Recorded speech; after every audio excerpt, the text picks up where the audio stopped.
KaraokeBooks. The Adventures of Huckleberry Finn. Written by Mark Twain. Audiobook. Chapter 24. The King Turns Parson.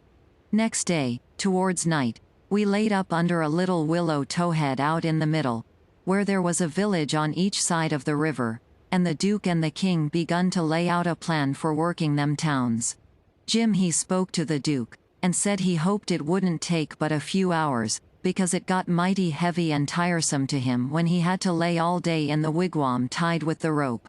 You see, when we left him all alone we had to tie him, because if anybody happened onto him all by himself and not tied it wouldn't look much like he was a runaway nigger, you know. So the Duke said it was kind of hard to have to lay roped all day, and he'd cipher out some way to get around it. He was uncommon bright, the Duke was, and he soon struck it.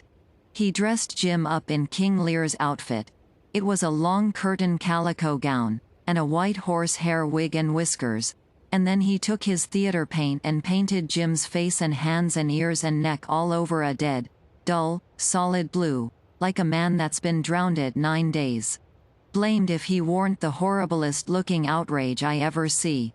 Then the Duke took and wrote out a sign on a shingle so, "Sick Arab, but harmless when not out of his head." And he nailed that shingle to a lath, and stood the lath up 4 or 5 foot in front of the wigwam. Jim was satisfied. He said it was a sight better than lying tied a couple of years every day, and trembling all over every time there was a sound.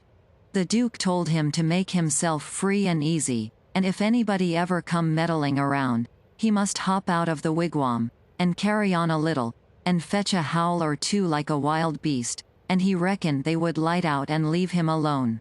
Which was sound enough judgment, but you take the average man, and he wouldn't wait for him to howl. Why, he didn't only look like he was dead, he looked considerable more than that. These rapscallions wanted to try the Nonsuch again, because there was so much money in it, but they judged it wouldn't be safe, because maybe the news might 'a worked along down by this time. They couldn't hit no project that suited exactly, so at last the Duke said he reckoned he'd lay off and work his brains an hour or two and see if he couldn't put up something on the Arkansas village, and the King he allowed he would drop over to t'other village without any plan, but just trust in Providence to lead him the profitable way, meaning the devil, I reckon. We had all bought store clothes where we stopped last, and now the King put hyson on, and he told me to put mine on. I done it, of course. The King's duds was all black, and he did look real swell and starchy. I never knowed how clothes could change a body before. Why, before, he looked like the orneriest old rip that ever was. But now, when he'd take off his new white beaver and make a bow and do a smile, he looked that grand and good and pious that you'd say he had walked right out of the ark, and maybe was old Leviticus himself. Jim cleaned up the canoe, and I got my paddle ready. There was a big steamboat laying at the shore away up under the point, about 3 miles above the town. Been there a couple of hours, taking on freight. Says the King. Seein' how I'm dressed, I reckon maybe I better arrive down from St. Louis or Cincinnati, or some other big place. Go for the steamboat, Huckleberry. We'll come down to the village on her. I didn't have to be ordered twice to go and take a steamboat ride. I fetched the shore a half a mile above the village, and then went scooting along the bluff bank in the easy water. Pretty soon we come to a nice innocent-looking young country Jake setting on a log swabbing the sweat off of his face, for it was powerful warm weather, and he had a couple of big carpet bags by him. "Run her nose in shore," says the King. I done it. "Were you bound for, young man?" "For the steamboat, going to Orleans." "Get aboard," says the King. "Hold on a minute, my servant, LL heap you with them bags. Jump out and heap the gentleman, Adolphus, meaning me, I see." I done so, and then we all 3 started on again. The young chap was mighty thankful, said it was tough work toting his baggage such weather. He asked the King where he was going, and the King told him he'd come down the river and landed at the other village this morning, and now he was going up a few miles to see an old friend on a farm up there. The young fellow says. When I first see you I says to myself, it's Mr. Wilkes, sure, and he come mighty near getting here in time. But then I says again, no, I reckon it ain't him, or else he wouldn't be paddling up the river. You ain't him, are you? No, my name's Blodgett, Alexander Blodgett, Reverend Alexander Blodgett, I suppose I must say, as I'm one o' the Lord's poor servants. But still I'm just as able to be sorry for Mr. Wilkes for not arriving in time, all the same, if he's missed anything by it, which I hope he hasn't. Well, he don't miss any property by it, because he'll get that all right, but he's missed seeing his brother Peter die, which he mayn't mind, nobody can tell as to that, but his brother would give anything in this world to see him before he died.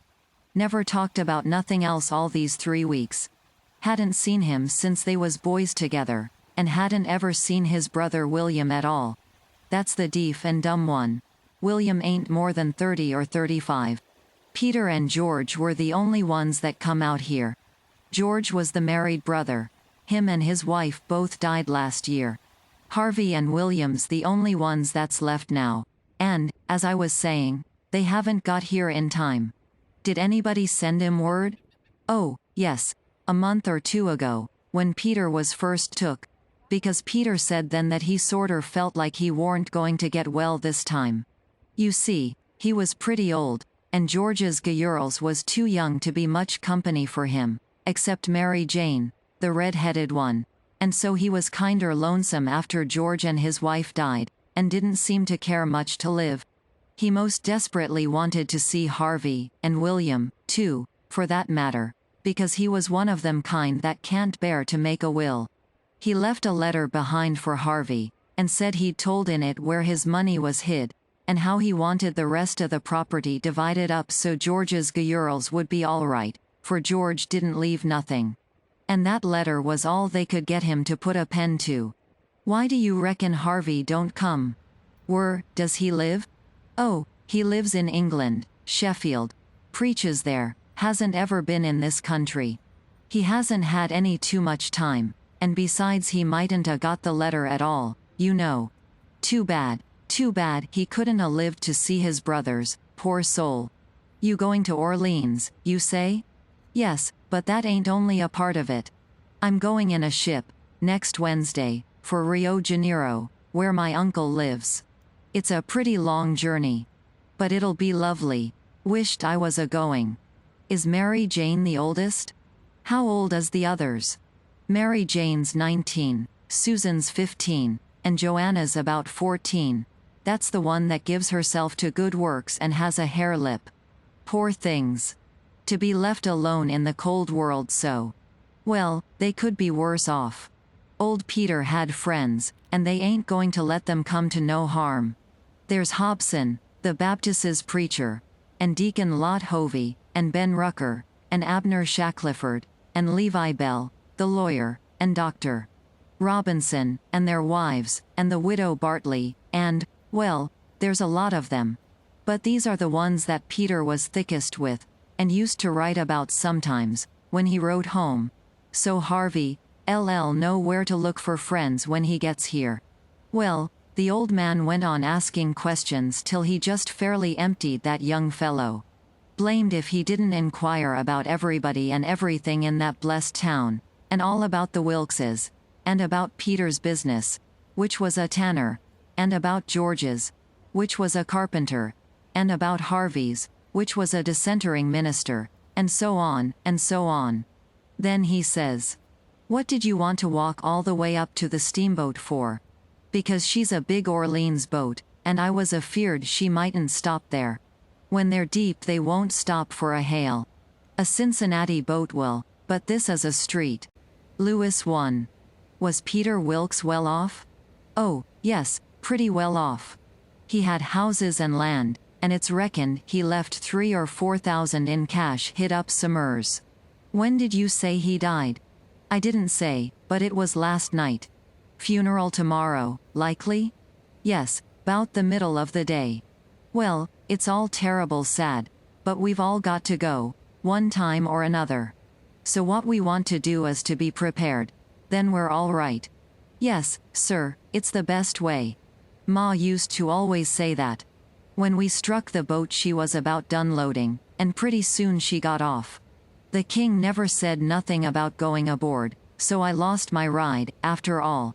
When the boat was gone the king made me paddle up another mile to a lonesome place, and then he got ashore and says, "Now hustle back, right off, and fetch the Duke up here, and the new carpet bags. And if he's gone over to t'other side, go over there and get him. And tell him to get himself up regardless. Shove along, now." I see what he was up to, but I never said nothing, of course. When I got back with the Duke we hid the canoe, and then they sat down on a log, and the king told him everything. Just like the young fellow had said it, every last word of it. And all the time he was a-doing it he tried to talk like an Englishman, and he done it pretty well, too, for a slouch.